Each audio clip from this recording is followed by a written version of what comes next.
आज की वीडियो में मैं आपको एक्सप्लेन करूंगा द वॉकिंग डेड सीज़न 1 और ये एक American horror zombies web series है और जिसकी सीज़न 1 में 6 एपिसोड है। और आज की वीडियो में मैं एपिसोड 1 को एक्सप्लेन करूंगा जहां इस वेब सीरीज़ से रिलेटेड सारी बातें मैं आपको बताऊंगा। तो चलिए शुरू करते हैं। तो एपिसोड 1 की शुरुआत होती है जॉर्जिया से, जहां हम एक शेरिफ को देखते हैं, रिक ग्रिम्स, जो कि अपनी कार से उतरकर पेट्रोल को ढूंढते हैं और चारों तरफ सुनसान सा होता है और तबाही सी मची हुई होती है।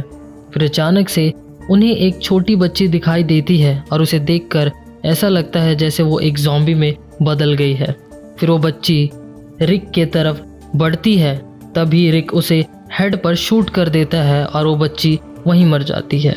फिर यहाँ पर सीन शिफ्ट होता है और स्टोरी कुछ वीक पीछे चली जाती है, जहाँ हम रिक को उसके चाइल्डहुड फ्रेंड शेन के साथ देखते हैं।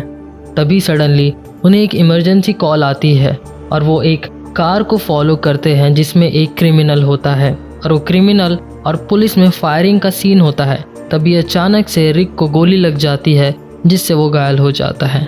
शेन उसे एक हॉस्पिटल में एडमिट करवा देता है और बाद में उससे मिलने आता है, लेकिन तभी रिक कोमा में चला जाता है। और जब रिक को होश आता है तो वो देखता है शेन जो फ्लावर्स लाया था वो पूरी तरह से मुरझा गए हैं। फिर रिक नर्स को बुलाने की कोशिश करता है पर उसकी हेल्प करने कोई नहीं आता। रिक कैसे न कैसे हॉस्पिटल से निकलने की कोशिश करता है, तभी वो देखता है कि पूरा हॉस्पिटल सुनसान है।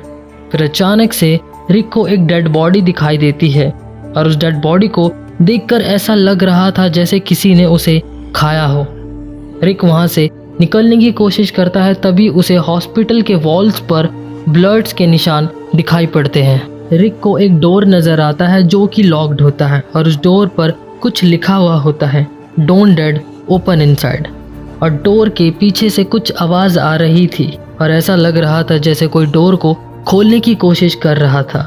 ये चीज़ देखकर रिक डर जाता है और हॉस्पिटल से कैसे न कैसे बाहर निकल जाता है। बाहर निकलते ही उसे चारों तरफ डेड बॉडी दिखाई देती है, जो कि बहुत खौफनाक सीन था। फिर रिक अपने घर की तरफ बढ़ता है और घर पहुंचने के बाद वो अपनी वाइफ और बच्चों को ढूंढता है, पर उसे वहां कोई नहीं मिलता। ये चीज़ देखकर रिक रोने लगता है और घर से बाहर आता है। फिर तभी उसे मॉर्गन जोन्स और उसका बेटा डोवन उसे पकड़ लेते हैं। उन्हें रिक को देखकर ऐसा लग रहा था जैसे उसे किसी ज़ॉम्बी ने बाइट किया है। फिर रिक बेहोश हो जाता है और मॉर्गन उसे अपने घर ले जाता है। मॉर्गन रिक से पूछता है, तुम्हें किसी ने काटा है क्या? रिक बोलता है, उसे गोली लगी थी। मॉर्गन पूछता है, तुम्हें पता है यहाँ पर क्या हो रहा है? रिक बोलता है, मैं कोमा में था और आज ही मुझे होश आया है। मॉर्गन उसे बताता है कि वर्ल्ड में ज़ॉम्बी अपोकलिप्स हो गया है और ज़ॉम्बीज़ लाइट और आवाज़ से अट्रैक्ट होते हैं और उन्हें मारने का बस एक ही तरीका है, उनके हेड पर गोली मारना। और अगर गलती से किसी ज़ॉम्बी ने बाइट कर लिया तो वो इंसान ज़ॉम्बी में बदल जाएगा। जब वो तीनों के साथ बैठा होता है तभी अचानक से एक कार का सायरन एक्टिवेट हो जाता है। जब वो घर के विंडो से झांक कर देखते हैं तो वहाँ पर मॉर्गन की वाइफ होती है जो कि एक ज़ॉम्बी बन चुकी थी। ये चीज़ देखकर डुअन रोने लगता है। फिर हम नेक्स्ट सीन पर आ जाते हैं। अगले दिन सुबह तीनों घर से बाहर निकलते हैं, तभी रिक अपने पहले ज़ॉम्बी को मार देता है। फिर रिक अपने घर आता है और मॉर्गन को बताता है कि उसकी फैमिली जिंदा है क्योंकि घर से कपड़े और ज़रूरी चीज़ गायब है। मॉर्गन उसे बताता है, टीवी पर हमने सुना था कि अटलांटा में एक रिफ्यूज सेंटर है और मिलिट्री वाले लोगों को सेफ रख रहे हैं। फिर रिक अटलांटा जाने की तैयारी करता है। उसके बाद वो तीनों शेरिफ हेडक्वार्टर जाते हैं जहां पर अभी तक पानी की सप्लाई हो रही है। फिर हम देखते हैं रिक उस हेडक्वार्टर से काफ़ी सारे वेपन्स लेता है और एक स्नाइपर मॉर्गन को भी देता है। रिक मॉर्गन से पूछता है कि तुम भी मेरे साथ अटलांटा चलोगे, पर मॉर्गन उसे मना कर देता है और बोलता है कि डुअन अभी छोटा है और उसे वेपन यूज़ नहीं करना आता, हम कुछ दिनों बाद अटलांटा आएंगे। फिर रिक उसे एक वॉकी टॉकी देता है और बोलता है, इससे तुम मेरे टच में रहोगे।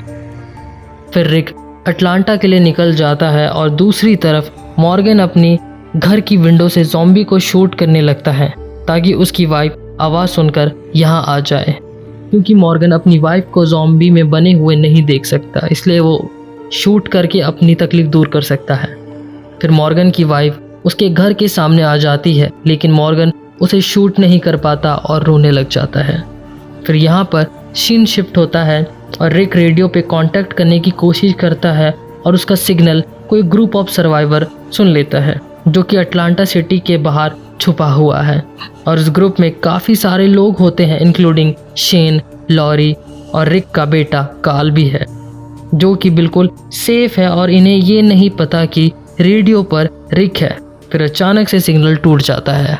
फिर रिक की कार से पेट्रोल ख़त्म हो जाता है और वो पेट्रोल ढूंढने के लिए एक घर में जाता है, जहां उसे घर के ओनर की डेड बॉडी पड़ी हुई मिलती है। फिर उसे एक हॉर्स दिखाई देता है जिसमें वो बैठकर अटलांटा सिटी के लिए निकलता है और देखते हैं पूरी सिटी में ज़ॉम्बी अपोकलिप्स की तबाही मची हुई है। अटलांटा सिटी पहुंचने के बाद उसे एक हेलीकॉप्टर दिखाई देता है और वो उसे फॉलो करना शुरू कर देता है। तभी सामने अचानक से बहुत सारे ज़ॉम्बी का ग्रुप आ जाता है और वो ज़ॉम्बीज़ उसे चारों तरफ से घेर लेते हैं और एक हॉर्स से नीचे गिर जाता है और उसके गन्स का बैग भी नीचे गिर जाता है। रिक उन ज़ॉम्बी से बचने के लिए एक टैंक के नीचे चला जाता है, जहां उसे टैंक के नीचे का गेट खुला हुआ दिखता है और वो उसमें घुस जाता है। टैंक के अंदर एक आर्मी मैन होता है जो कि ज़ॉम्बी बन चुका था। तभी रिक उसे हेड पर शूट कर देता है। उसके बाद रिक को टैंक के रेडियो से कुछ लोगों की आवाज़ आती है